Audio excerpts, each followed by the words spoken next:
মিঠাপুর গ্রামে একটি জাদুর গরু বাস করত। আর সেই গ্রামেরই কেউ যদি বিপদে পড়ে গরুর কাছে আসে তাহলে তাকে সাহায্য করত, কাউকে সোনা অথবা হীরা দিয়ে। আর একদিন এক গ্রামবাসী তাকে এসে বলে, জাদুর গরু, আমি বিপদে পড়ে তোমার কাছে এসেছি। আমার মা অসুস্থ। আমার মায়ের চিকিৎসা করার মতো আমার কাছে কোনো টাকা নেই। তুমি কোনো চিন্তা করো না, এই হিরেটা নিয়ে যাও। এই হিরেটা বিক্রি করে তোমার মায়ের চিকিৎসা করো। ধন্যবাদ জাদুর গরু, তোমাকে অনেক অনেক ধন্যবাদ। তুমি আমার অনেক বড় উপকার করলে। এই বলে সে হিরেটা নিয়ে সেখান থেকে চলে যায়। আর জাদুর গরু কাউকে সাহায্য করতে পারলে সেও অনেক খুশি হতো। আর গ্রামবাসীরা তাকে অনেক ভালোবাসতো আর খেয়াল রাখতো। যদি এই গ্রামে জাদুর গরুটা না থাকতো তাহলে যে আমাদের কি হতো। তুমি একদম ঠিক বলেছো রূপা। এই জাদুর গরুটা পুরো গ্রামবাসীদের দুঃখ কষ্ট দূর করে দেয়। আর সেই গ্রামে ছোট্ট টুম্পা নামে এক মেয়ে শিয়ালিনী বাস করত। তার বন্ধু বান্ধব ছিল না, কেউ তাকে ভালোবাসতো না। কিন্তু জাদুর গরু টুম্পাকে অনেক ভালোবাসতো। আর টুম্পা প্রতিদিনই জাদুর গরুর সঙ্গে খেলা করত। আর জাদুর গরু টুম্পাকে ভালো লাগতো। আর কোনোদিন টুম্পা তার বন্ধু গরুর কাছে আসতে যদি দেরি হতো, সেই দিন জাদুর গরু অনেক চিন্তিত হতো। আরে টুম্পা, তুমি আজকে দেরি করলে, কি ব্যাপার? হ্যাঁ বন্ধু, তুমি ঠিকই বলেছো। আজকে অনেক লেট হয়ে গেছে। আজকে আমি বাজারে গিয়েছিলাম, তাই দেরি হয়ে গেছে। তো তুমি আমার জন্য কিছু নিয়ে আসোনি? বন্ধু, কি করে তোমার জন্য আনবো? আমার কাছে তো কোনো টাকা নেই, এই জন্যই তো আনতে পারিনি। আমি তাহলে তোমাকে একটা হিরে দিচ্ছি, তাহলে তোমার অনেক টাকা হয়ে যাবে। না বন্ধু, আমার কোনো হীরার প্রয়োজন নেই। আমি যখনই কোনো খাবার নিয়ে আসবো, আমার নিজের টাকা দিয়ে কিনে খাওয়াবো। টুম্পার এমন পরিষ্কার মন দেখে গরুটি অনেক খুশি হয়। আর কিছুদিন পর দুষ্ট বাঘ এবং শিয়াল আসে।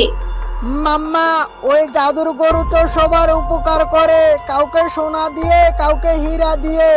তাহলে একবার ভাবো মামা, তার পেটের মধ্যে কতগুলো সোনা দানা হিরে আছে। তুই একদম ঠিক বলছিস ভাগিনা। চল ভাগিনা, ওই গরুর পেট কেটে সোনা দানা সবকিছু বের করে নিব, আর আমরা অনেক ধনী হয়ে যাব। আহা হা হা। এই বলে তারা চাকুর ছড়া নিয়ে জাদুর গরুর কাছে আসে। কি হয়েছে তোমাদের? আমার কাছে কেন এসেছো?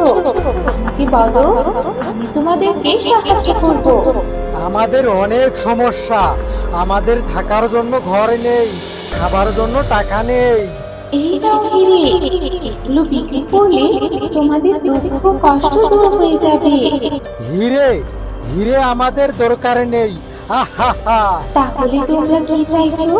কি দরকার তোমাদের? তোর জান চাই। আমরা তোর পেট কেটে সমস্ত সোনা দানা বের করে নিব। আহা হা। না না, দয়া করে আমাকে মেরো না। তোমাদের যত হিরে দরকার আমি তোমাদেরকে দিচ্ছি। দয়া করে আমাকে মেরো না। আহা হা। তোকে তো আমরা মারবো না, জাস্ট তোর পেটটাই কাটবো। আহা হা। আহা হা। এই বলে তারা জাদুর গরুর পেট কেটে দেয়। আর সঙ্গে সঙ্গে জাদুর গরু মারা যায়। আরে ভাগিনা, এই গরুর পেটে তো কিছুই নেই। হীরা তো দূরের কথা, একটি সোনা দানাও নেই। আর সে তো এখন সাধারণ গরু হয়ে গেল। আমাদের প্ল্যান তো কোনো কাজেই আসলো না। আমাদের খাটুনি তাহলে বেকার হলো। চল ভাগিনা, এখান থেকে তাড়াতাড়ি ভাগি। এই বলে তারা যখনই পালাতে যায় তখনই আকাশে বিজলি চমকাতে থাকে। আর তাদের উপর বিজলি পড়ে তারা সঙ্গে সঙ্গে সেখানেই মারা যায়। তার পরের দিন সকালে সমস্ত গ্রামবাসীরা এসে দেখে জাদুর গরু মরে পড়ে আছে। আরে, এই গরুটি জীবিত থাকতে আমাদের অনেক উপকার করেছে। পুরো গ্রামবাসীদের দুঃখ কষ্ট দূর করে দিয়েছে। কিন্তু এখন সে আমাদের কোনো কাজে আসবে না। এখানে পড়ে থেকে আমাদের পরিবেশ নষ্ট করবে, দুর্গন্ধ ছড়াবে। কেউ তাকে দূরে গিয়ে ফেলে দিয়ে আসো।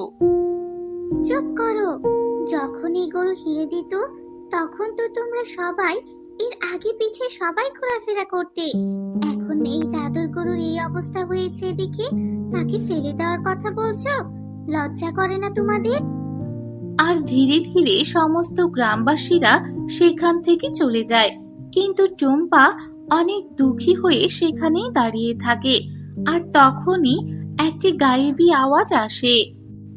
টুম্পা, তুমি এখনো ঘরে যাওনি? সবাই তো ঘরে চলে গেছে, তুমি একা কি করছো? যাও, ঘরে যাও। না, আমি ঘরে যাব না। আমার বন্ধুকে ছেড়ে আমি কোথাও যাব না। আচ্ছা ঠিক আছে, বলো তুমি কি চাও, তাই পাবে। আমি যা চাইবো তুমি কি আমাকে তাই দেবে? আচ্ছা ঠিক আছে, তুমি আমার বন্ধুকে দাও, আমি আমার বন্ধুকে চাই। এটা তো অসম্ভব। ঠিক আছে, তুমি যেহেতু এত করে বলছো, তোমাকে আমি একটা উপায় বলে দিচ্ছি।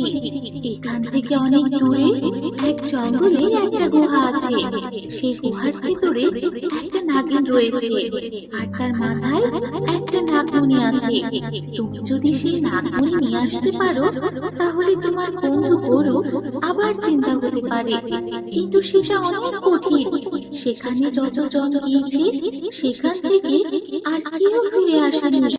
ওই নাগিনের কাছে কেউ যদি মণি আনতে যেত, তাহলে ওই নাগিন প্রশ্ন করত। যদি ওই প্রশ্নের সঠিক উত্তর না দিতে পারে, তাহলে তাকে সেখানে মেরে ফেলে।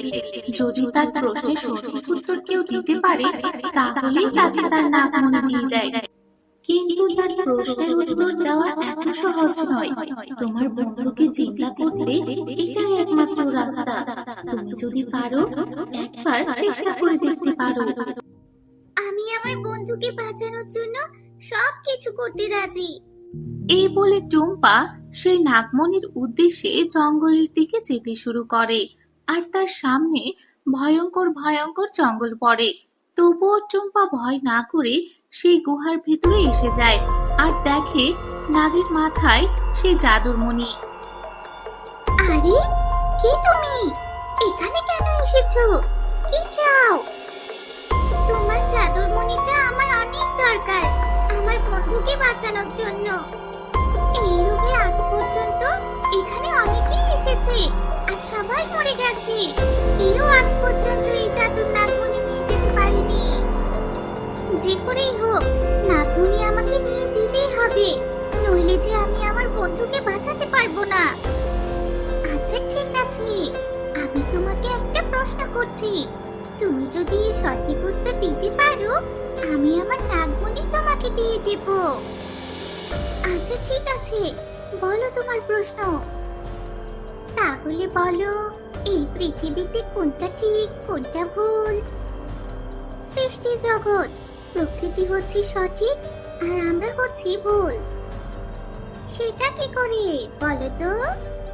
কারণ সৃষ্টি জগৎ প্রকৃতি আমাদের উপকারের জন্য অনেক কিছু দেয়, কিন্তু আমরা সৃষ্টি জগতের ক্ষতি করে থাকি। কখনো গাছ কেটে, কখনো পাহাড় কেটে এই পৃথিবীর ভারসাম্য নষ্ট করছি। এইভাবেই আমাদের প্রকৃতির ক্ষতি করছি। এই জন্যই সৃষ্টি জগৎ প্রকৃতি ঠিক আর আমরা ভুল। একদমই ঠিক বলেছো। এই নাও আমার জাদুর মণি। এই বলে নাগিন টুম্পাকে জাদুর মণি দিয়ে দেয়, আর টুম্পা জাদুর মণি পেয়ে অনেক খুশি হয়।